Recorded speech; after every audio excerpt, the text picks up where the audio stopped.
آله وأصحابه وآله أما بعد إلى حضرة النبي المصطفى محمد رسول الله صلى الله عليه وسلم وإلى أرواح أزواجه وذريته وآله وأصحابه أجمعين وإلى جميع إخوانه من الأنبياء والمرسلين وإلى الشهداء والصالحين وإلى جميع العلماء العاملين المخلصين خصوصا مؤلف هذا الكتاب الإمام أبو عبد الله محمد بن أحمد الأنصاري القرطبي قدس الله سرهم العالي شأن الله لهم الفاتحة.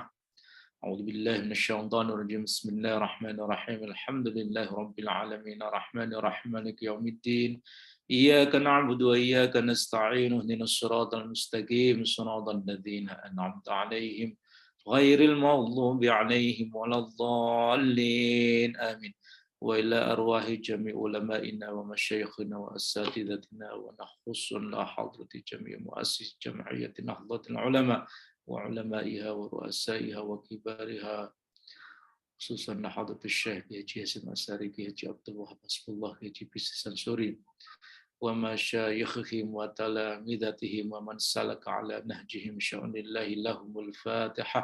أعوذ بالله من الشيطان الرجيم بسم الله الرحمن الرحيم الحمد لله رب العالمين الرحمن الرحيم مالك يوم الدين إياك نعبد وإياك نستعين اهدنا الصراط المستقيم صراط الذين أنعمت عليهم غير المغضوب عليهم ولا الضالين آمين. Alhamdulillah Rabbil Alamin. Pagi hari ini kita bisa meneruskan ngaji tafsir Qurtubi masih dalam penggalan tafsir ayat ke-67 surat Al-Baqarah. A'udzu billahi minasyaitonir rajim. Bismillahirrahmanirrahim. Wa idh qala Musa liqaumihi innallaha ya'murukum an tadhbahu baqarah qalu atattakhiduna huzwa qala a'udzu billahi an akuna minal jahilin. Qala al-muallif rahimahullahu ta'ala wa nafa'na bihi wa bi'ulumihi fid dharain amin. Bismillahirrahmanirrahim. Qaulu ta'ala qalu atattakhiduna huzwa. Hadza jawabun minhum li Musa alaihi salam lamma qala lahum innallaha ya'murukum an tadhbahu baqarah. Qalu Bani Israel berkata, atattakhiduna, apakah engkau Musa menjadikan kami huzwa sebagai olok-olok, bahan candaan, bahan olok-olok ya. Hadza jawabun minhum li Musa alaihi salam. Hadza kalimat ini jawabun adalah jawaban minhum dari Bani Israel li Musa kepada Musa alaihi salam. Lamma qala lahum, ketika Musa berkata kepada mereka, innallaha ya'murukum an tadhbahu baqarah. Mereka minta petunjuk kepada Nabi Musa, informasi tentang siapa eksekutornya, siapa pembunuhnya. Kok Musa malah jawabannya, sesungguhnya Allah perintah kepada kalian untuk menyembelih sapi betina. Jadi jawaban ini dianggap sebagai jawaban olok-olok, nggak nyambung menurut logikanya Bani Israel. Jadi Bani Israel ini ya tidak mau capek. Gitu. Mereka maunya jawaban lugas, siapa pembunuhnya. Maunya ya Musa yang langsung menunjuk itu pembunuhnya X. Cuma kan Allah itu punya logika yang lain, cara berpikir yang lain, termasuk punya maksud-maksud tertentu. Sehingga Musa itu malah disuruh memerintahkan Bani Israel untuk menyembelih sapi betina. Wadzalika annahu, ini kasusnya ya. Wadzalika annahum wajadu qatilan baina adhurihi. Ini terjadi karena annahum Bani Israel wajadu menemukan qatilan, korban pembunuhan baina adhurihim, di antara mereka. Ada juga yang menerjemahkan baina adhurihim, di antara pemuka mereka. Jadi ada di antara pemuka Bani Israel ini yang terbunuh. Kila ismuhu Amil. Ada yang bilang korban pembunuhan itu namanya Amil. Washtabaha amru qatili alaihim. Kemudian menjadi tidak jelas, ya, menjadi kabur siapa pelaku pembunuhnya. Wa waqa'a bainahum khilaf, kemudian terjadi pertentangan, terjadi cekcok di antara mereka, saling tuding. Faqalu, kemudian Bani Israel berkata, naqtatilu wa Rasulullahi baina adhurina. Kita cekcok, kita bersengketa, sementara ada utusan Allah di antara kita, yaitu Nabi Musa. Fa'atauhu wasaluhu al-bayana. Kemudian mereka mendatangi Musa wasa'aluhu dan bertanya kepada Musa al-bayan. Jadi mereka meminta al-bayana, penjelasan, wa dzalika qabla nuzulil qasamah fit Taurat. Peristiwa ini terjadi sebelum turunnya syariat sumpah fit Taurat, di dalam kitab Taurat. Jadi nanti setelah ada syariat tentang qasam, ya, syariat tentang sumpah, ya nanti mereka punya cara bagaimana mengungkap, ya, mengungkap tuduhan-tuduhan itu, yaitu dengan cara sumpah. Fasa'alu Musa ayat wallah. Kemudian mereka minta kepada Musa ayat wallah, untuk bertanya atau meminta petunjuk kepada Allah. Fasa'ala Musa alaihissalam rabbahu. Kemudian Musa bertanya, meminta petunjuk rabbahu, kepada Tuhannya. Fa'amarohum bidzabhi baqarah. Kemudian Allah perintah kepada Bani Israel bidzabhi baqarah, untuk menyembelih sapi betina. Falamma sami'u dzalika min Musa. Kemudian ketika mereka mendengar itu dari Musa, walaisa fi dhahirihi jawabun amma sa'aluhu an. Sementara di dalam jawaban itu lahirnya tidak menjawab apa yang mereka tanya. Jadi jawaban Musa berdasarkan informasi dari Allah itu secara lahir, secara eksplisit tidak menjawab pertanyaan mereka. Wahtakamu fihi indahu, padahal mereka ihtikam. Ihtikam itu ya meminta hukum, ya, kepada Musa. Qalu atatakhiduna huzwa. Kemudian Bani Israel berkata, atatakhiduna huzwa, apakah engkau Musa menjadikan kami ini bahan olok-olok? Wal huz'u al-la'bu was-sukhriyah. Huz'ul itu apa? Secara lughawi al-la'bu, main-main, was-sukhriyah, dan olok-olok. Jadi kidding, ya, ngolok-ngolok, main-main. Waqad taqaddam, sudah pernah dijelaskan. Wa qara'a al-Jahdari ayat takhiduna bil ya. Ada sebagian qiraah dari al-Jahdari bacanya itu bukan atatakhiduna. Kalau atatakhiduna itu merujuk kepada Musa, ya. Jadi atatakhidhu mukhatabnya adalah Musa. Tapi kalau ayat takhiduna berarti dhamir, ya. Dhamir mustatir, ay qala dzalika ba'dhum li ba'd. Jadi mereka di antara mereka satu sama lain berkata ayat takhiduna huzwa. Jadi begitu mendapat jawaban dari Musa, mereka langsung komen di antara satu sama lain. Apakah ini olok-olok, ya? Ini guyon. Fa'ajabahu Musa alaihissalam biqaulihi. Kemudian Musa menjawab dengan pernyataannya, a'udzu billahi an akuna minal jahilin. Aku berlindung kepada Allah an akuna minal jahilin, menjadi di antara orang-orang bodoh. Sebab li'annal khuruja an jawabis sa'il al-mustarsyid ilal huz'i jahlun. Karena keluar dari jawaban penanya, artinya tidak menjawab, ya, penanya al-mustarsyid yang minta petunjuk ilal huz'i, kepada jawaban yang main-main, jahlun itu kebodohan. Jadi kenapa Musa jawabannya itu a'udzu billahi an akuna minal jahilin, karena tidak menjawab atau membelokkan jawaban kepada jawaban yang sifatnya main-main, itu bentuk kebodohan. Ya, fasta'adza minhu alaihissalam, kemudian Nabi Musa isti'adzah, ya, memohon perlindungan kepada Allah dari perbuatan bodoh itu. Li'annaha sifatun tantafi anil anbiya. Karena kebodohan itu adalah sifat yang tidak ada dari para nabi. Tantafi itu tidak ada, ya, nafi. Wal jahlu naqidul ilmi. Kebodohan itu lawannya ilmu. Fasta'adza minal jahli, Musa isti'adzah dari kebodohan. Kama jahilu fi qaulihim, sebagaimana jahilnya Bani Israel di dalam pernyataan mereka. Atatakhiduna huzwa. Lima yukhbiruhum anillahi ta'ala. Sebab Musa ini menjawab itu berdasarkan khobar, berdasarkan warta dari Allah Subhanahu wa ta'ala. Wa dhahiru hadzal qauli. lahirnya pernyataan ini. Jadi bentuk lahir atau denotatifnya pernyataan ini yadullu ala fasati i'tiqadi man qala. Itu menunjukkan rusaknya keyakinan pengucapnya. Jadi atattakhiduna huzwa itu kalau ditinjau dari perspektif lahir, ya, letter law, itu menunjukkan mindset yang salah. Jadi, back mind yang salah, keyakinan yang salah.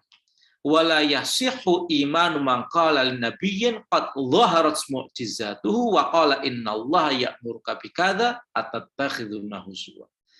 Karena itu tidak sah ya, iman orang yang berkata kepada Nabi padahal mukjizatnya itu sudah tampak nyata.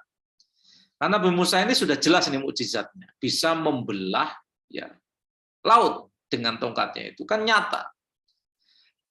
Kemudian setelah orang itu menyaksikan mukjizat nabinya dan nabinya itu sudah mewartakan ya, perintah dari Allah, kemudian dia kok malah komentarnya atattakhiduna huzwa. Artinya apa? Ada yang salah di dalam keyakinan mereka, ada yang salah dalam cara berpikir mereka, dalam etika mereka. Walau qala dzalikal yauma ahadun an ba'di aqwalin Nabi sallallahu alaihi wasallam la wajaba takfiruh. Andai kata hari ini di antara salah satu umatnya Nabi Muhammad ada yang komen seperti itu, la wajaba takfiruhu, maka wajib untuk dikafirkan. Jadi takfir atau pengkafiran itu terjadi bisa karena dua hal. Yang pertama, takfir karena dia itu ateis, tidak meyakini adanya Allah. Ahlul kitab itu bukan kafir dari perspektif ini, ya. Ahlul kitab meyakini Allah itu ada. Bahkan mereka meyakini kitab yang disampaikan oleh para nabinya. Jadi kalau dari hanya perspektif ini, ahlul kitab itu tidak kafir. Tapi kafir itu juga karena mendustakan nabi, mendustakan utusan Allah, itu juga bisa menjadi kafir. Lah ahlul kitab itu meyakini adanya Allah, ya meyakini Musa dan seterusnya ya, nabi-nabi Bani Israel itu memang utusan Allah, tapi ketika hadir Nabi Muhammad meneruskan risalah para nabi itu, ahlul kitab ini mendustakan. Jadi mereka takfir, ya mereka menjadi kafir, ya bitakdzibi risalatin Nabi sallallahu alaihi wasallam, karena mereka mendustakan risalah Nabi. Lah bentuk takdzib itu ada kalanya tidak langsung mendustakan, tapi memprotes. Ya, memprotes kebijakan Nabi. Itu bisa deket-deket takfir itu, bisa deket-deket menjadi kafir. Itu. Makanya mu'alif ini tidak resiko. Pokoknya kita ini kalau dalam hal-hal yang Rasulullah itu menyampaikan berdasarkan wahyu, kita harus terima, ya given, terima, ya tidak boleh kemudian bersikap ganda ya dengan punya alternatif lain. Kalau memang sudah soreh dari Rasulullah, ya harus kita terima sebagaimana mestinya.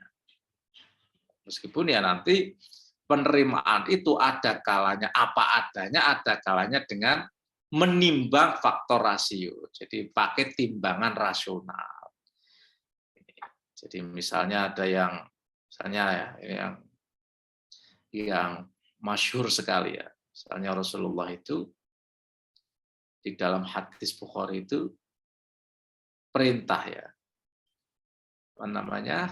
La yusolliyanna ahadun al-asra illa fi Bani Quraidah.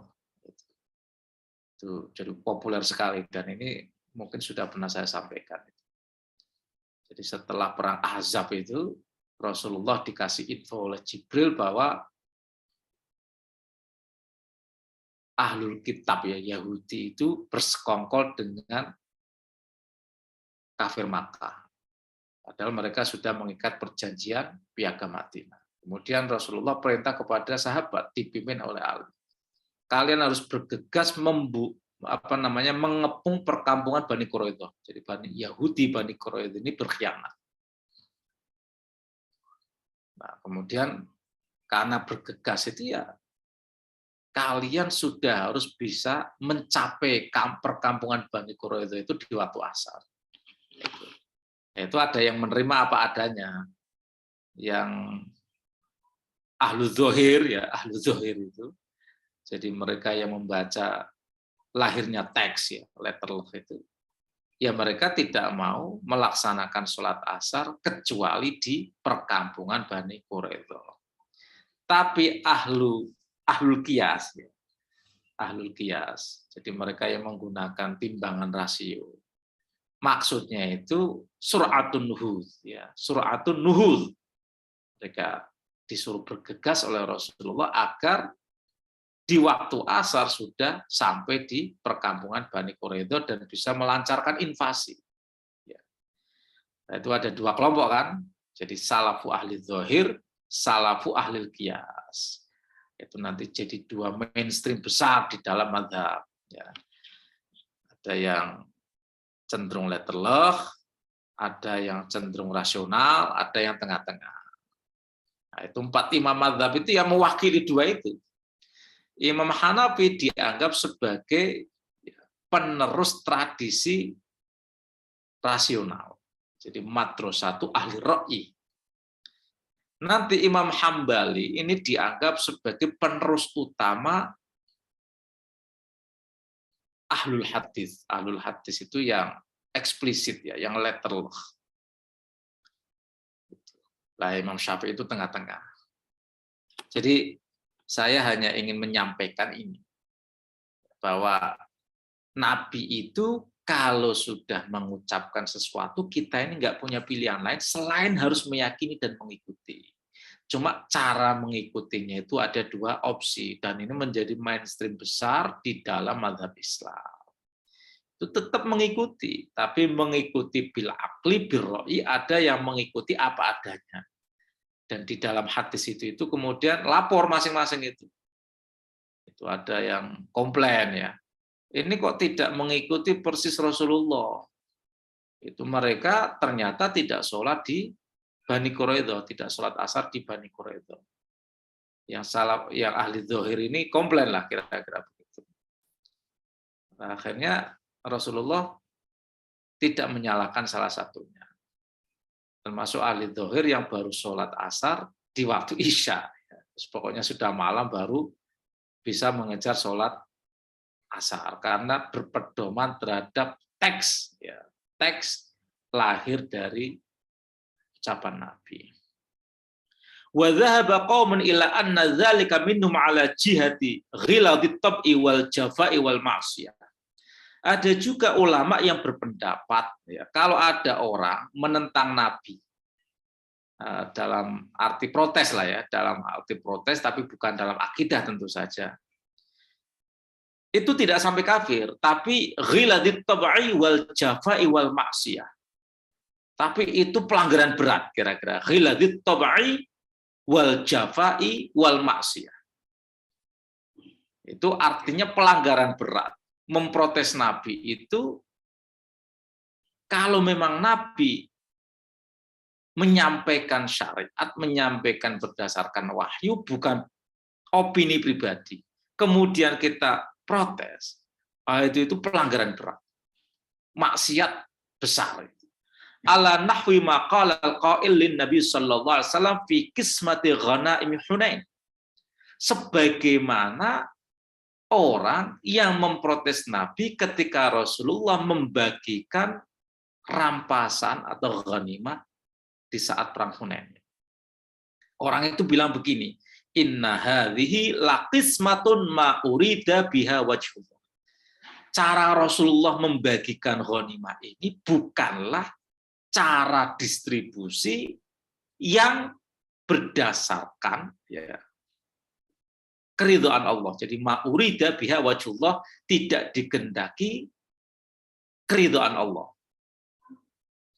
Jadi ada orang ketika Rasulullah membagikan ghanimah pada saat perang Hunain itu. Rasulullah bagi ini, bagi ke Aqra' bin Habis, segala macam itu ada bagi-bagian itu. Kemudian ada yang protes, kok Rasulullah membagikan kepada kaum Quraisy, padahal mereka baru Islam. Mereka baru Islam. Sementara penduduk Madinah, kaum Ansor, itu sudah lebih dulu Islamnya dan mereka berjuang bersama Rasulullah. Kok ketika bagi-bagi, kira-kira Rasulullah mengingat kepada keluarganya, tapi tidak ingat kepada kawan perjuangan. Sehingga ada yang komen, inna hadhi laqismatun ma urida biha wajhullah. Cara distribusi begini ini ya tidak mendatangkan atau tidak berdasarkan keridhaan Allah. Rasulullah begitu itu kan punya maksud, Rasulullah dipimpin oleh wahyu. Tapi ada yang protes begini. Wa kama qala lahul akhar, ada juga yang komen begini, idil ya Muhammad, berlakulah adil wahai Muhammad. Itu namanya siapa itu orangnya? Dzul Khuwaisirah At-Tamimi. Jadi Dzul Khuwaisirah At-Tamimi protes kepada Nabi karena menganggap cara distribusi Nabi itu tidak adil. Mereka menganggap yang adil itu bagaimana? Yang adil itu kalau orang berjuang lama ya bagiannya harus lebih banyak. Sementara yang baru Islam, yang belum pernah berjuang atau baru berjuang, ya bagiannya dikit. Itu menurut logika kalkulasi matematika mereka. Cuma kan Rasulullah ini Rasulullah. Pakai logika nubuah, tidak pakai logika kayak gitu itu. Sehingga ini ciri-cirinya siapa ini? Ciri-cirinya Dzul Khuwaisirah At-Tamimi. Di hadis ya, Bukhari itu ya, orangnya cekung matanya, jenong jidatnya, menonjol tulang pipinya, cingkrang celananya, panjang jenggotnya. Itu ada 6 ciri fisik Dzul Khuwaisirah At-Tamimi yang protes idil ya Muhammad. Nah, ya memang ini kan ada 2 pendapat ya, dan membingungkan memang orang begini ini. Sehingga Imam Bukhari itu juga bingung. Ini naruh orang kayak Dzul Khuwaisirah ini gimana? Kalau dia kafir berarti boleh dibunuh.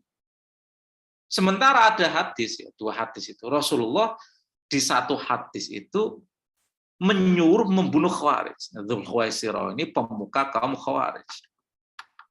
Fa inna fi qatlihim ajran liman qatalahum yaumal qiyamah. Membunuh mereka kaum Khawarij itu jadi saldo pahala kelak di hari kiamat. Tapi ketika Khalid, ya, di riwayat lain itu Umar, mau membunuh Dzul Khuwaisirah At-Tamimi. Jadi inisiatif untuk mengeksekusi karena dia itu ngelamak dalam bahasa Jawa Timur itu. Ngelamak itu ya berani protes Rasulullah. Padahal Rasulullah itu orang yang terpimpin oleh wahyu, yang tidak mungkin perbuatannya itu kemudian berdasarkan kedzaliman. Tidak mungkin. Hanya kan Khalid sebagian Umar itu dakni adrib unuqah. Wahai Nabi, biarkan aku untuk memenggal lehernya. Tapi Rasulullah itu menolak. Jawabannya itu taktis. Ya.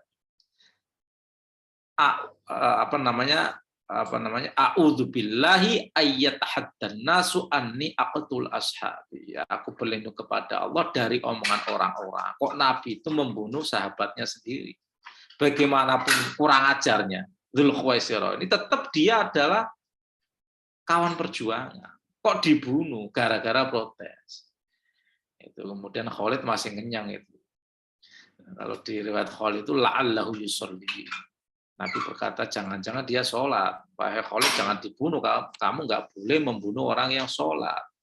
Khalid masih nawar itu. Kam min musallin yaqulu bi lisanihi ma laisa fi qalbihi. Banyak sekali orang sholat tapi omongannya nggak nyambung dengan perbuatannya. Gitu. Ya, kemudian ya akhirnya nggak boleh dibunuh lah intinya. Sehingga Imam Bukhari itu ya bingung. Jadi ada 2 bab. Bab yang pertama itu babu kita lil khawarij ya, wal mulhidin ba'da iqamatil hujjah alaihi. Jadi boleh membunuh khawarij kalau sudah disampaikan hujjah.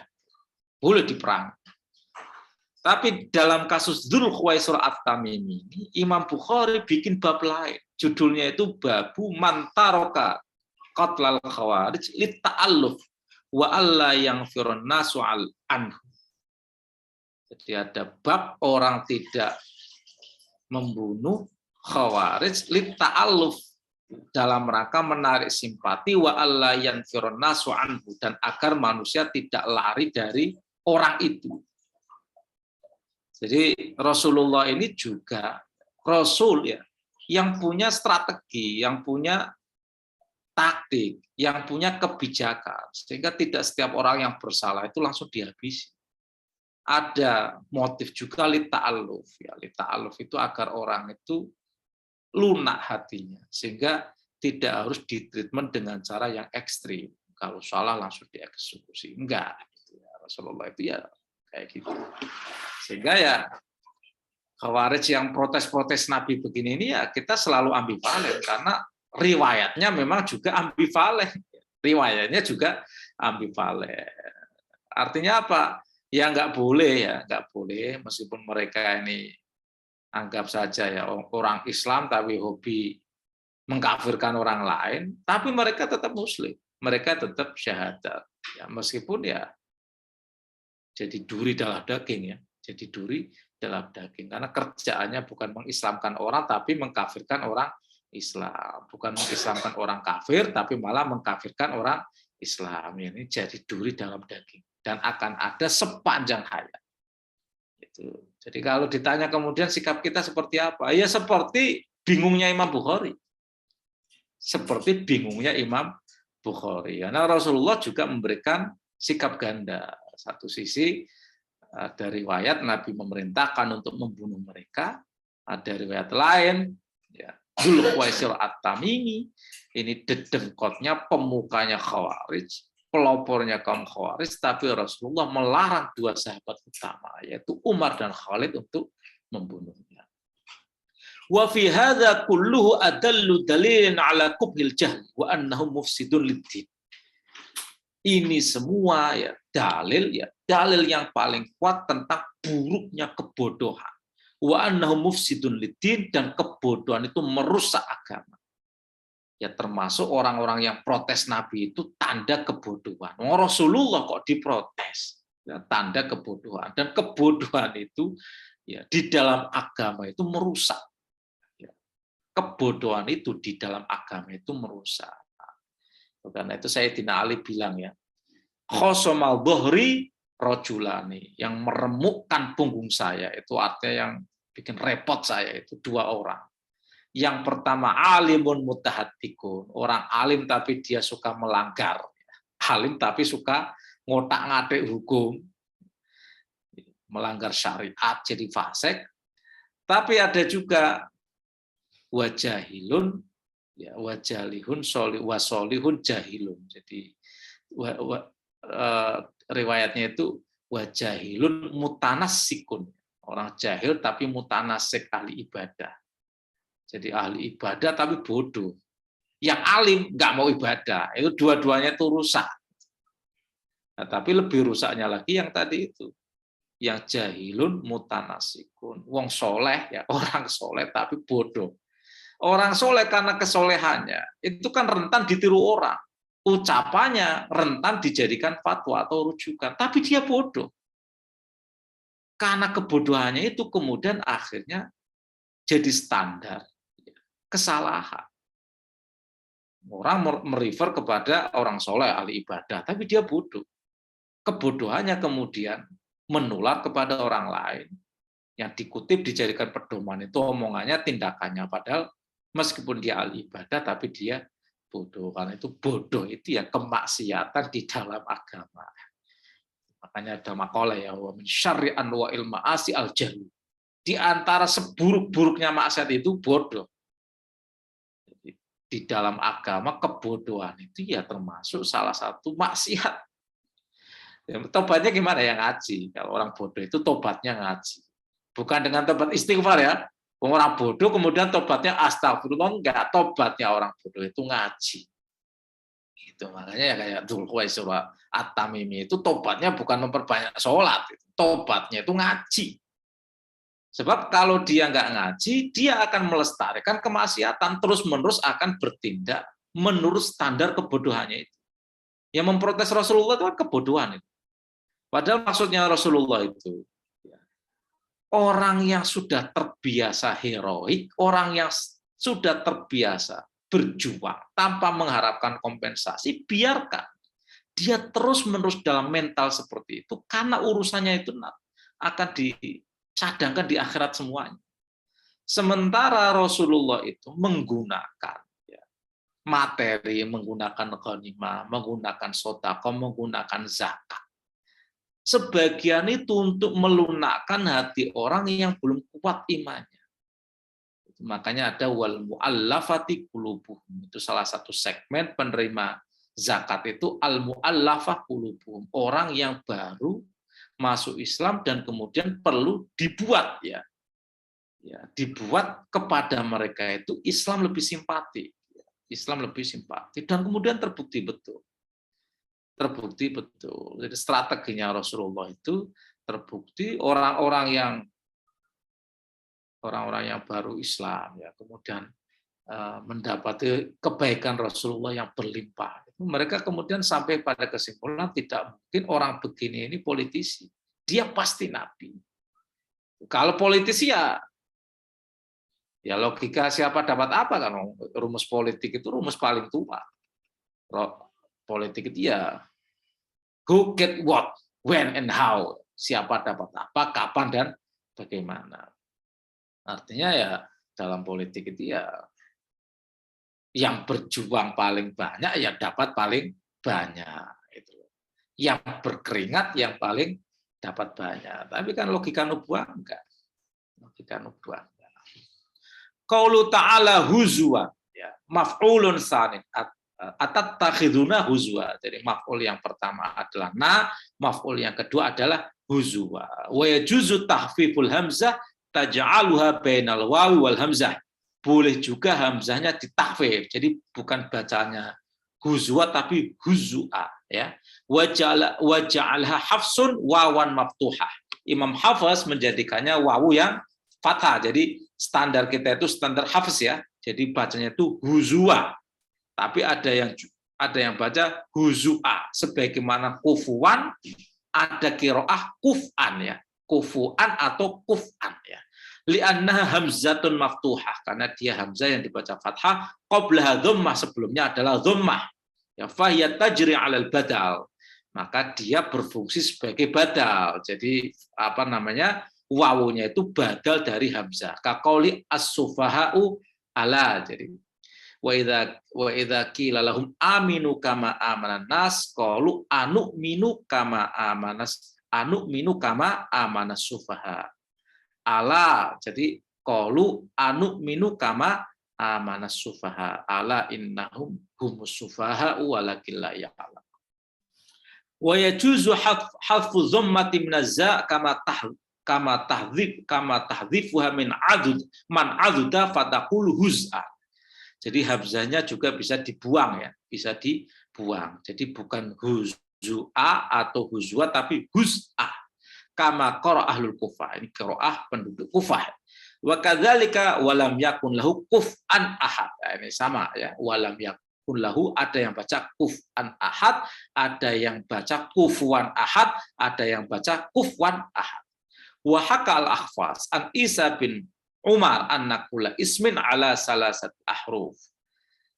Isim itu berangkatnya itu semuanya dari 3 huruf Isim itu berangkatnya dari 3 huruf. Ini isim yang dibentuk dari fi'il, fa'ala yaf'ulu fa'lan. Masdarnya itu jadi isim, itu jadi akar katanya semuanya 3 huruf. Yang awalhu madmum fa fi lughatani. Yang awalnya itu dhammah. Maka ada 2 lughat. Lughat yang pertama at-takhfifu dibaca ringan, wa tafkilu itu yang kedua dibaca berat. Seperti misalnya al-usur. Jadi isim yang 3 huruf huruf awalnya dhammah itu ada 2 bentuk, ada yang takhfif, ada yang taskil. Misalnya al-usur. wal yusuru wal huzu'u. Maka bisa al-usuru, bisa al-usru, bisa al-yusuru, bisa al-yusru, bisa al-huzu'u, bisa al-huz'u. Jadi bisa tahfif, bisa tafkil. Wa mithluhu makana minal jam'i ala fu'ul. Begitu juga dengan jamak wazan fu'ul. Misalnya kutubun, kan kitabun jamaknya kutubun. Itu bisa kutsbun. Wa rusulun, rasulun jamaknya itu rusulun. Nah, itu bisa rusulun, bisa rusulun. Wa unun bisa unun. Wa amma qaulu ta'ala wa ja'alu lahu min ibadi juz'a falaysa misla huz'a. Sementara kalau di ayat ini juz'anya itu tidak sama dengan huz'a. Waquf ya tidak sama dengan misla huz'in wa quf'in li'annahu ala fu'lin minal asli, karena dia wazannya itu fu'l, aslinya memang juz ya, juz'un juz'a. Jadi wazannya itu fu'lin ala ma ya'ti fi maudhi insyaallah taala, nanti akan dijelaskan. Mas'alatun fil ayati dalilun ala man'il istiza bidinillahi wa bil muslimin. Ayat ini adalah dalil larangan istihza ya. Istihza itu guyonan, candaan bidinillah dengan agama Allah wa bil muslimin dengan orang-orang muslim. Jadi ini adalah dalil tentang larangan istihza. Nggak boleh main-main dalam agama, tidak boleh menjadikan agama sebagai bahan candaan atau olok-olok ya. Olok-olok ya. Wabil muslimin juga tidak boleh menjadikan orang Islam ini sebagai bahan olok-olok. Wa may yajibu ta'dhimuhu, dan juga larangan mengolok-olok orang yang wajib ditakzimkan. Ya, orang yang wajib dihormati, yang wajib diagungkan. Dan Nabi itu kan wajib diagungkan. Nabi Musa dan nabi-nabi semuanya termasuk Nabi Muhammad itu mayyajibu ta'dzimu. Wa anna dzalika jahlun, menjadikan agama sebagai bahan candaan, sebagai bahan olok-olok itu bentuk kebodohan. Wa sahibuhu mustahiqun lil wa'i, pelakunya wajib diberikan ancaman. Ya, mustahiqun lil wa'idi, wajib diberikan ancaman. Jadi jangan kita menjadikan agama itu sebagai materi olok-olok ya. Nah, itu. Misalnya gerakan-gerakan sholat itu kemudian dijadikan bahan candaan. Nah, itu enggak boleh, itu bentuk kebodohan. Bentuk kebodohan. Tapi ada qaid ini, walaisal muzahu minal istihza'i bisabilin. Tapi beda istihza dengan muzah. Muzah itu apa? Guyon, candaan. Minal istihza'i bisabilin. Beda. Jadi muzah beda dengan istihza. Kalau muzah itu bercanda, kalau istihza itu ngolok-ngolok. Ala taro anna Nabi sallallahu alaihi wasallam kana yamzah. Bukankah engkau tahu bahwa Rasulullah itu juga suka bercanda? Rasulullah itu juga suka bercanda, suka ngomong yang ringan-ringan ya. Sehingga umat ini nggak tegang. Coba kalau Rasulullah itu metentang, serius terus itu. Ya mereka itu takut, sehingga ada ayat falau lintalahum itu loh. Jadi andai kata engkau bersikap keras, mereka lari. Sehingga Rasulullah itu ya bersikap lunak, bersikap lembut ya. Sehingga umat itu merasa nyaman ya bersama Rasulullah. Sehingga tanya-tanya hukum juga ya tidak segan. Coba kalau Rasulullah itu angker atau eksklusif. Ada yang sebagian itu eksklusif ya. Dia membentengi dirinya dengan perangkat-perangkat sosial tertentu sehingga eksklusif, sehingga tidak mudah dijangkau umat, dan itu simbol keangkeran. Itu kemudian ya begini ini ya, akhirnya umat itu kehilangan akses untuk bertanya soal agama. Dan itu Rasulullah ini ya contoh komplit ya. Rasulullah itu ya sangat terbuka. Saking terbukanya itu kadang sahabat ini terlalu berani masuk ke ruang domestiknya Rasulullah, sehingga kemudian ada surat Al-Ahzab ya, etika yang dibentangkan oleh Al-Quran agar sahabat ini meskipun dekat dengan Rasulullah itu juga punya batas ya. Rasulullah punya kehidupan privat dengan keluarganya. Nah, dulu sebelum turunnya ayat ya, sebelum turunnya ayat di surat Al-Ahzab ya. Surat Al-Ahzab ini banyak sekali yang menyisir sisi kehidupan domestiknya Rasul. Sahabat itu ya mau tanya sesuatu itu ya notok, mengetuk pintunya Rasulullah setiap waktu itu. Tapi kemudian diturunkan ayat, kalau kamu tidak dipanggil, kamu jangan datang. Ya. Kalau Rasulullah sudah masuk masjid, ya itu artinya Rasulullah sudah siap bersama kalian, kalian boleh tanya apa saja. Tapi kalau Rasulullah kembali ke rumahnya, itu artinya Rasulullah berada bersama keluarganya dan itu kehidupan pribadinya. Jangan kamu ganggu. Nah itu ya Rasulullah begitu. Artinya ada ranah-ranah publik, ada ranah-ranah privat. Ada ranah domestik, ada ranah publik. Nah Rasulullah itu kadang bercanda agar tidak angker tadi itu. Jadi bercanda itu beda dengan ngolok-ngolok ya, beda dengan olok-olok. Bercanda ya untuk menunjukkan sisi kemanusiaan, meskipun dia manusia terpilih tetap punya sisi kemanusiaan. Sisi kemanusiaan itu kadang kita harus ngomong yang ringan-ringan. Ngomong yang ringan-ringan agar umat ini ya nyaman. Gitu. Sehingga ya banyak sekali ulama, kiai yang memberikan contoh. Ya, kalau ketemu umat itu nggak nanya serius-serius, itu nanyanya itu yang ringan-ringan. Wal a'immah.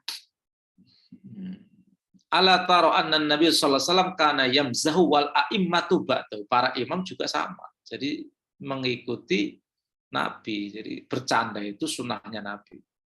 Ya, bercanda itu sunahnya Nabi. Karena bercanda itu ya sisi kemanusiaan. Yang kedua, ya dalam rangka menunjukkan rahmat. Ya, dalam rangka menunjukkan kasih sayang, kelembutan. Dan itu semua syariat agama. Qala Ibnu Khuwais Mandat. Ibnu Khuwais Mandat berkata, ya bercerita, waqad balaghana anna rajulan taqaddama ila Ubaidillah bin Hasan. Suatu hari ada seorang laki-laki taqaddama ila Ubaidillah bin Hasan. Ya, dia anjang sana ke rumahnya Ubaidillah bin Hasan. Wa huwa qadil Kufah. Ubaidillah bin Hasan ini hakim Kufah. Hakim kan berarti punya jabatan ya, pejabat. Fama zahahu Ubaidullah. Kemudian laki-laki yang datang itu diguyoni oleh Ubaidullah. Faqala Ubaidullah berkata begini, jubbatuka hadhihi min sufi na'jatin au min sufi kabshin. Jubah kamu ini dari wol yang terbuat dari kambing nakjah. Kambing nakjah itu ya kambing Jawa lah kalau di Indonesia itu. Au min sufi kabshin, atau dari wol domba, kambing domba. Faqala lahu, kemudian rajul laki-laki ini berkata kepada Ubaidillah, la tajhal ayyuhal qadhi, jangan berbuat bodoh wahai pejabat qadhi. Qadhi kan pejabat. Kok ngomongnya itu nggak penting, kira-kira begitu. La tajhal ayyuhal qadhi. Faqala lahu Ubaidullah. Kemudian Ubaidullah menjawab, wa aina wajadtal mizah jahlan.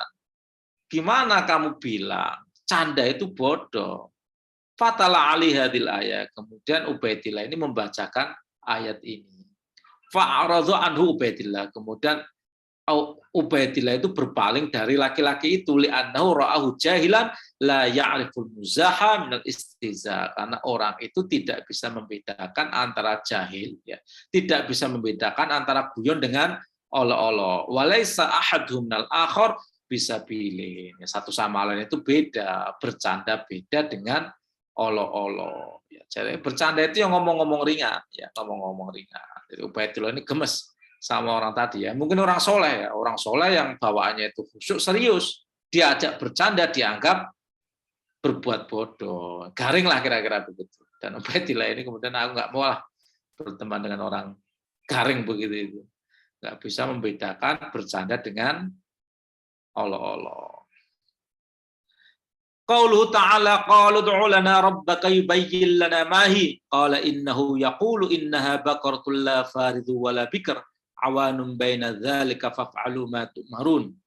Qalu Bani Israel berkata ud'u lana, ud'u mintakan wahai Musa lana bagi kami rabbaka kepada Tuhanmu yubayyin lana mahia, agar dia menjelaskan kepada kami mahia, apa itu sapi betina.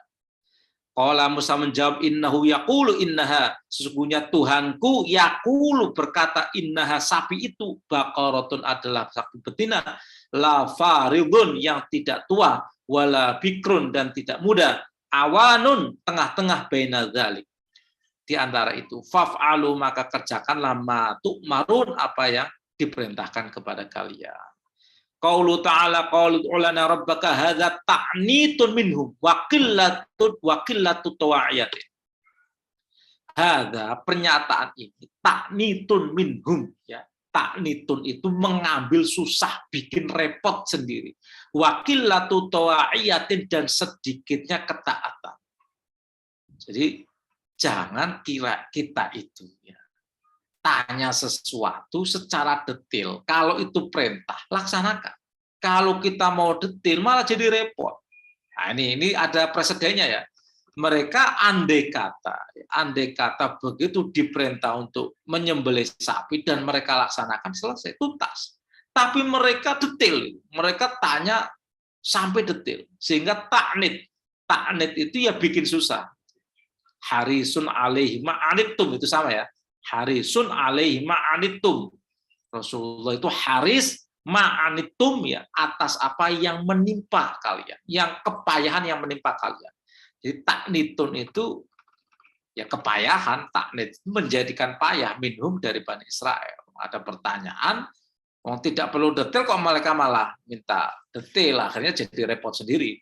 Walau imtathalu, andai kata mereka patuh al-amro kepada perintah, wazabahu, dan mereka menyembelih ayya baqaratin kana, sapi mana saja, lahasolal maksudu, maka urusannya selesai. Lakinnahum syaddadu ala anfusihim, hanya saja mereka itu merepotkan diri mereka sendiri. Fasyaddadallahu alaihim, kemudian Allah merepotkan mereka, memberatkan mereka. Qalahu Ibnu Abbas wa Abul Aliyah wa ghairuhuma. Ini pendapatnya Ibnu Abbas, Abul Aliyah, dan ghairuhuma. Jadi kalau misalnya kita ini disuruh orang tua misalnya, belikan sate, ya sudah, jalan saja langsung belikan sate. Itu selesai urusan itu. Tapi kalau kita kemudian tanya sate Madura atau sate kambing, sate ayam atau sate kambing, itu detail itu nanti. Habis itu ya bisa kan sate ayam atau sate kambing atau sate sapi. Udah. Jadi malah repot. Padahal di situ nggak ada sate Marangi. Adanya sate Madura, sate ayam atau sate kambing. Itu malah repot. Akhirnya ya karena mereka cari repot, ya dibikin repot itu. Dibikin repot. Wa nahwu dzalika rawal Hasan Al-Basri an Nabi sallallahu alaihi wasallam. Pendapat ini juga ada riwayat lain, ya, dari Hasan Al-Basri dari Rasulullah sallallahu alaihi wasallam. Wa lughatu Bani Amir ud'i. Ya, qiraahnya Bani Amir itu ud'i. Jadi bukan qalud'u tapi qalud'i, ya. Wa qad taqaddam, sudah pernah dijelaskan. Yubayyin majzumun ala jawabil amr. Jadi yubayyin itu statusnya itu, tarkibnya itu majzum, jazm. Karena sebagai jawab. Jadi jawab itu statusnya secara nahwu itu majzum. Kayak misalnya wa may yattaqillaha yaj'al lahu makhraja wa yarzuqhu min haits la yahtasib. Jadi wa yarzuqhu, itu majzum. Wa may yattaqillaha yaj'al, itu majzum. Sama. Jadi jawab itu statusnya adalah jazm. Mahiyya ibtida'un wa khabarun wa mahiyatu syai'i haqiqah wa dzatuhu allati wa 'alaiha. Mahiyah itu yaitu hakikat.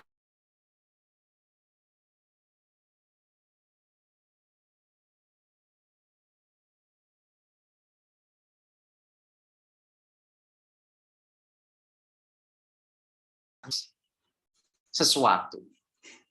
Mahiyah, esensi sesuatu. Haqiqatuhu wa dzatu allati wa 'alaiha.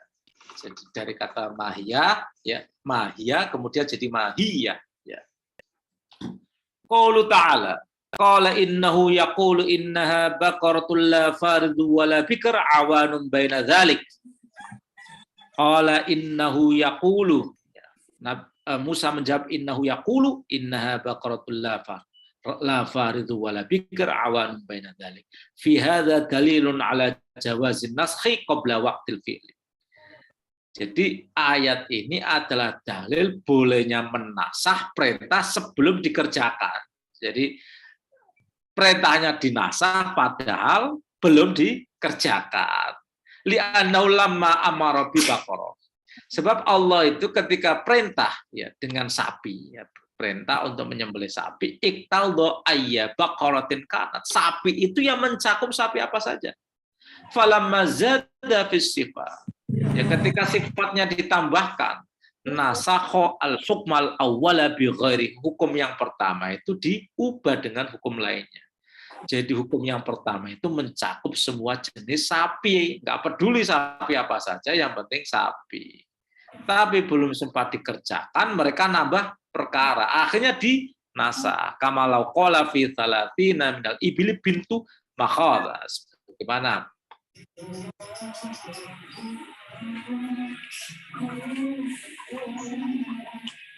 Ini ada riwayat di setiap 30 sapi ada kewajiban zakat bintu makhad ya. Bintu makhad itu anak sapi usia 1 tahun ya, bintu makhad itu ya. Jadi setiap 30 sapi bintu makhad ya, anak sapi. Saya ulangi ya, 30 onta zakatnya 1 anak sapi usia 1 tahun. Summa nasakhahu bib natilabunin aw hikotin. Tapi kemudian dinasah setiap 30 sapi itu zakatnya adalah bintu labun ya. Bintu labun itu anak sapi usia 2 tahun. Jadi bintu labun atau hikoh. Wa kadzalika hahuna lamma ayyana sifata. Begitu juga di sini ketika sifatnya itu dijabarkan ya, dijelentrehkan, soro dzalika naskhon lil hukmi al mutaqaddimi. Dia menasah hukum yang lampau. Wal faridhu al musinnah. Farid itu artinya apa? Al musinnah ya, yang sudah berusia ya, yang sudah berumur. Waqad faradat tafridu furudon ya. Ai waqad faralta tafridu furudon ai asan natta. Wa yuqalu li syai'al qadimi faridun. Jadi asan nataf faradha yafridu itu artinya adalah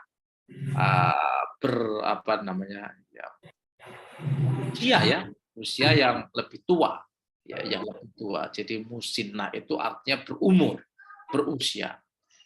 Bagaimana ini ada di dalam syair qala rajir syayyaba asdaghi farasi abyadu mahamilun fiha rijalun furradu syayyaba asdaghi ya. Bulu alis saya itu telah berubah. Faroksi abyadu, kepalaku sudah memutih. Mahamilun fiha, mahamilun sekedup, mahamil itu tenda atau sekedup ya. Jadi rumah di atas punggung unta itu mahamil, mahmal ya. Mahmal jamaknya mahamil. Fiha di dalam tenda atau sekedup itu rijalun furradu. Jadi laki-laki furradu yang sudah tua, yakni harma. Harma itu laki-laki yang sudah pikun, yang sudah tua. Qala akhar la amruka qad aqtaita jaraka faridun tusaku ilaihi mataqumu ala rijlin. Ai qadima. Jadi faridun di sini ini artinya sudah lampau. Yang sudah lampau itu artinya sudah berumur, sudah berusia. La amruka qad aqtaita jaraka faridun. Jadi mendahulukan tetangga. Mendahulukan artinya kan lebih dulu kan, dia mengambil waktu lebih dahulu. Tusaku ilaihi mataqumu ala rijlin ay qadiman. Wa qala akhar ya rubba dhighnin alayya faridin lahu qur'un ka qur'il haidhi. Ya, ini sama faridin di sini ini lampau ya, sudah lebih dulu ya. Rubba dhighnin, banyak sekali orang yang dengki ya. Dhighnin itu dengki alayya faridin, yang sudah lampau lahu qur'un ka qur'il haidhi. Sudah Qur'an itu punya tempo ya, punya masa. Kakur haid sebagaimana Qur'annya orang yang haid, yang perempuan yang menstruasi.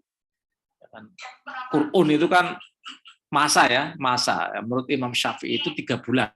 Menurut masa Syafi'i itu Qur'an itu artinya masa masa suci ya, masa suci. Jadi pokoknya antara 3 sampai 4 bulan lah. Kalau Imam Hanafi itu jadinya 4 bulan, kalau Imam Syafi'i itu sekitar 3 bulan. Jadi orang yang dendam, dzihnin itu bisa usianya panjang seperti usianya siklus ya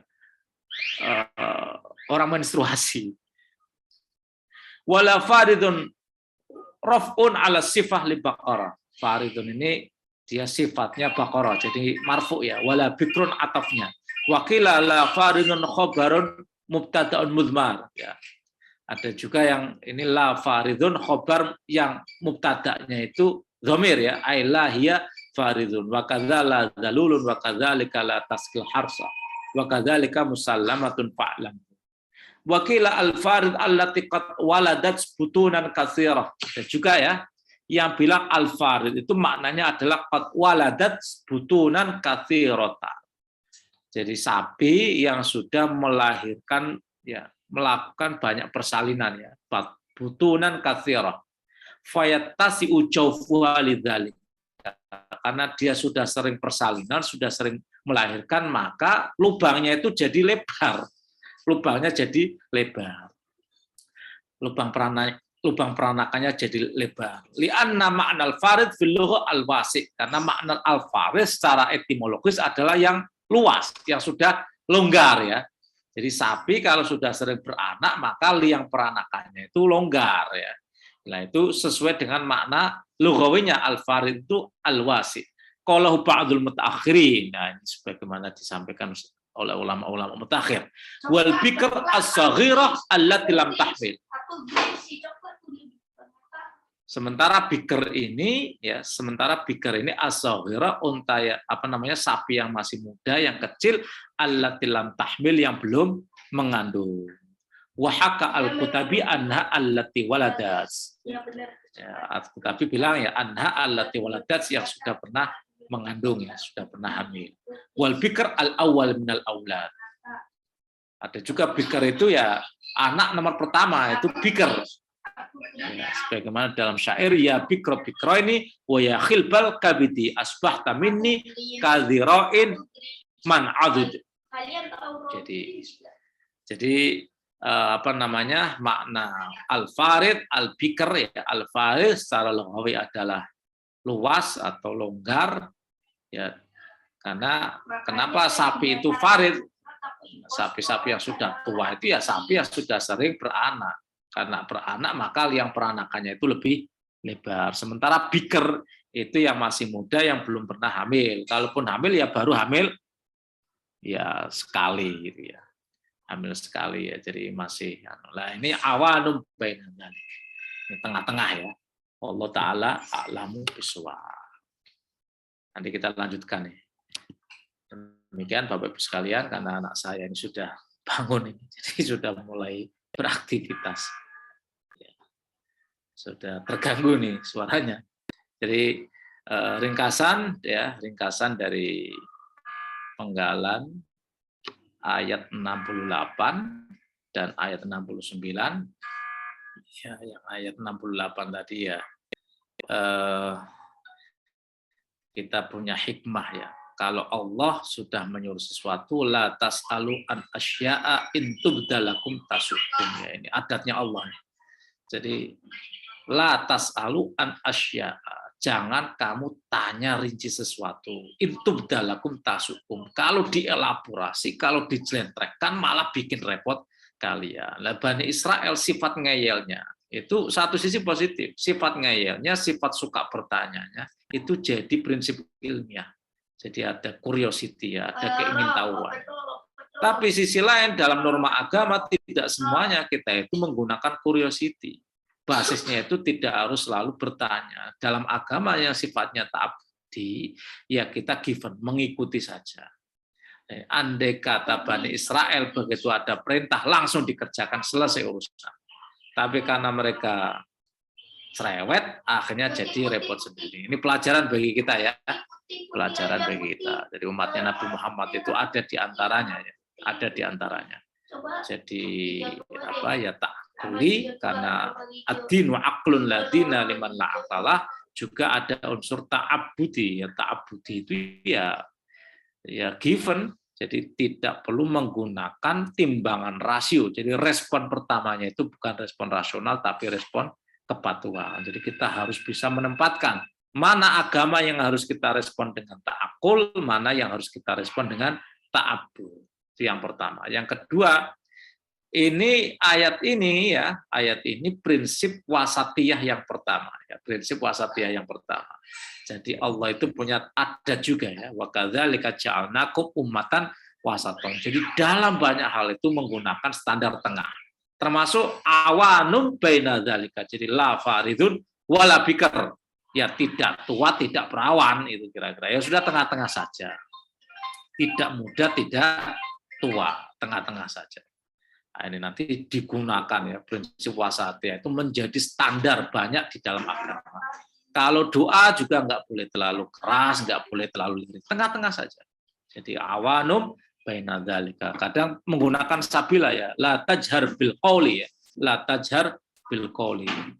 Apa namanya, kalau kamu doa jangan banter-banter. Tapi juga jangan lirih-lirih. Wabtaghi baina dzalika sabila. Cari yang tengah-tengah ini saja. Demikian Bapak Ibu sekalian, mudah-mudahan ada manfaatnya. Jika ada feedback saya persilakan, jika enggak ya mari kita tutup ngaji pagi. Cukup Bapak Ibu sekalian? Cukup ya, karena enggak kondusif juga ini ya. Saya sudah mulai berinteraksi dengan teman-temannya melalui game. Biru tua. Jin, Gus, boleh nanya, Gus? Biru tua. Satu aja ya. Silakan. Siap, Gus. Ya, Gus. Ini terkait dengan apa? Mengolok-olok dan bercanda nih, Gus. Nah, ini banyak orang kan berpersepsi bahwa bercanda itu sama dengan mengolok-olok, Gus. Nah, jadi memang agama itu ya nggak boleh dibercandakan gitu, apalagi diolok-olok. Ini saya masih agak bingung nih Gus terkait dengan mengolok-olok, definisi mengolok-olok dan definisi bercanda ini Gus. Pertama Gus, yang kedua Gus, mohon pencerahannya Gus, ini agak menyimpang dikit dari materi kali ini terkait dengan rukun sholat Jumat Gus, rukun khatib sholat Jumat. Ini saya agak bingung di satu masjid kantor saya ini, kadang dia pakai apa yang diajarkan yang kita sering dengar itu, dia baca ittaqullah, dia baca terakhirnya baca Allahu akbar lil muslimin. Kadang-kadang enggak Gus. Nah ini saya cari di kitab Bulughul Maram nggak ketemu. Nah izin Gus pencerahannya Gus, sebenarnya bagaimana sih Gus rukun khotib Jumat itu Gus, kalau misalkan dia nggak pakai ittaqullah itu sah apa enggak, atau kalau misalkan dia nggak pakai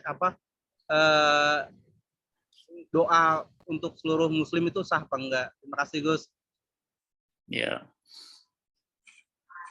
Jadi yang pertama sukhriyah ya, istihza ya, Allah ya. Emang kadang standar ini guyon, ini bercanda, ini ngeledek, ini bully.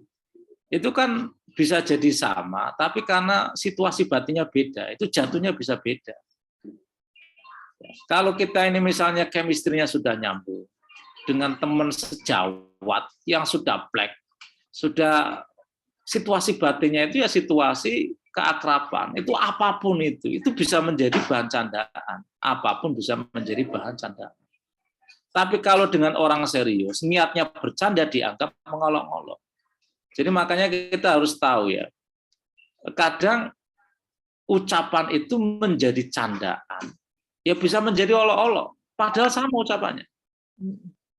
Coba misalnya ya, kalau kita ikuti kajian Gus Bah ini, Gus Bah itu kan sering menjadikan santri-santrinya ya, Kang Rukin, Kang Mustafa kan sebagai bahan candaan, olok-olok kan itu kan. Tapi bercanda semuanya seneng, nggak ada yang merasa terintimidasi, tidak ada yang merasa diolok-olok ya. Yang Mustafa itu disebut jenggote geger diawane ora karuan. Ruhin disebut kritik, celek kritik kayak gitu. Tapi itu bercanda. Jadi audien itu semuanya nggak ada yang tersinggung, termasuk orang yang dijadikan bahan candaan itu. Jadi kita harus tahu situasi batinnya. Jadi ngomong goblok dengan orang yang baper ya bisa jadi masalah. Jadi ngomong ciri fisik itu bisa dianggap body shaming. Body shaming itu kan pelanggaran itu.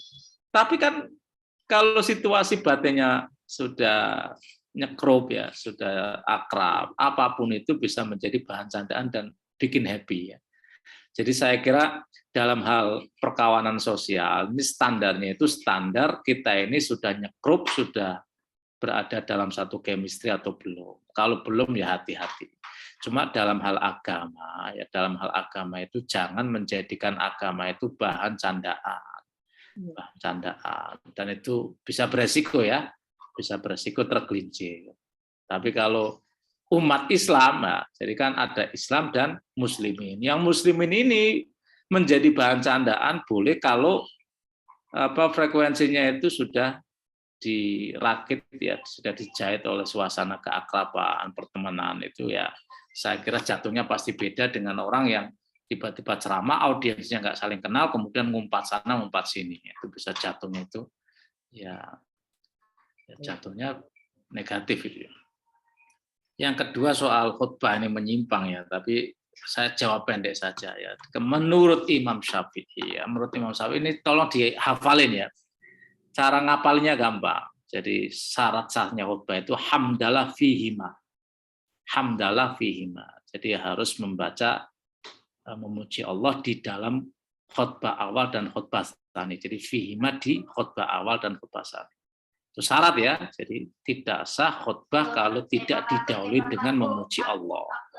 Yang kedua as-sholawatu fihima. As-sholatu ala nabiyyi fihima. Ya, fihima. Jadi bersolawat kepada Nabi di khutbah awal dan khutbah tsani. Itu ya. Yang ketiga al-wasiyah fihima. Jadi tausiah kepada ittaqullah ya, ittaqullah itu tausiah ya, fihima di khutbah awal dan khutbah tsani. Kemudian al-ayah fiha, membaca ayat Al-Qur'an fiha, cukup di dalam satu khutbah. Ya, boleh di khutbah awal atau khutbah tsani. Nah, kemudian yang terakhir ad-da'wah lil muslimin fiha, doa kepada umat Islam fiha di khutbah tsani. Jadi 5 ya. Alhamdulillah, kemudian as-salatu ala nabiyyi fihima ya, hamdalah fihima, as-salatu ala nabiyyi fihima, kemudian at-tausiyah fihima, kemudian al-ayah fiha, dan ad-da'wah ilal muslimin fiha. Itu menurut standarnya Syafi'i, Imam Syafi'i. Sehingga kalau ada khutbah tidak mengikuti rukun itu ya tidak sah. Sekali lagi mengikuti standar Syafi'i. Ya, kalau ada standar lainnya ya boleh-boleh saja. Silakan mengikuti mazhab lain yang mengesahkan. Jadi kadang saya menjadi menjadi jamaah di dalam satu Jumatan, kemudian khutbahnya tidak mengikuti 5 rukun menurut Imam Syafi'i, itu ya saya anggap sah saja. Anggap sah saja, asal tidak terlalu parah ya. Misalnya wasiatnya hanya di salah satu khutbah ya, wasiatnya di dalam satu khutbah sudah. Kemudian membaca kan yang paling banyak itu lupa kan wasiat itu kan. Khutbah kedua itu kadang langsung itu karena dia sudah alhamdulillah sholawat, kemudian langsung innallaha wa malaikatahu yusholluna ala nabi, langsung doa dia. Langsung doa. Jadi lupa wasiat. Ya sudahlah, saya tidak iadah. Saya tidak iadah karena ya kalau kita mau buat perbandingan dengan mazhab lain kan pasti ada qaul yang membolehkan kan? Tidak seketat Imam Syafi'i. Tapi kalau standarnya Imam Syafi'i, kita mengikuti Syafi'i ya khutbahnya ala Syafi'i. Tapi kalau kita mengikuti khutbah lain, kemudian ada begitu-begitu ya sudahlah. Ya kita pasrah saja kepada Allah, mudah-mudahan sah gitu aja toh. Karena kan boleh kan? Boleh beribadah ya, boleh beribadah dengan cara fikih mazhab lain. Ya kan boleh kan? Misalnya imamnya nggak pakai bismillah jahar. Kita Imam Syafi'i meyakini bismillah itu bagian dari Fatihah. Sementara ada mazhab lain yang tidak meyakini, tidak pakai bismillah. Sah nggak ya? Sah. Itu tanpa perlu i'adah, ya sama dengan tadi. Ya sama dengan tadi. Jadi dalam soal begini ini ya kita tidak mutlak lah ya, tidak mutlak harus Syafi'i, kalau tidak Syafi'i tidak sah. Cukup ya? Cukup. Jadi kalau mau khutbah itu perhatikan lima. Gampang ngapalinya. Alhamdulillah fihima. As-salatu ala nabi fihima. Terus al-wasiyah fihima. Terus al-ayah qiraatus surah fiha. Kemudian ad-da'wah ilal muslimin fiha. Cukup ya? Top Rabbi fa'na bi barakatihi wa minal husna wa aminna fi tariqatihi wa mu'afati minal fitani. Rabbi fa'na bi barakatihi wa minal husna wa aminna fi tariqatihi wa mu'afati minal fitani. Rabbi fa'na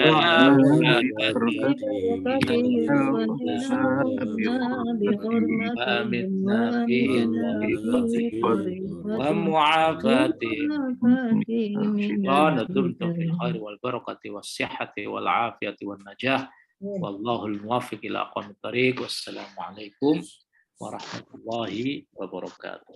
Waalaikumsalam warahmatullahi wabarakatuh. Terima kasih semuanya.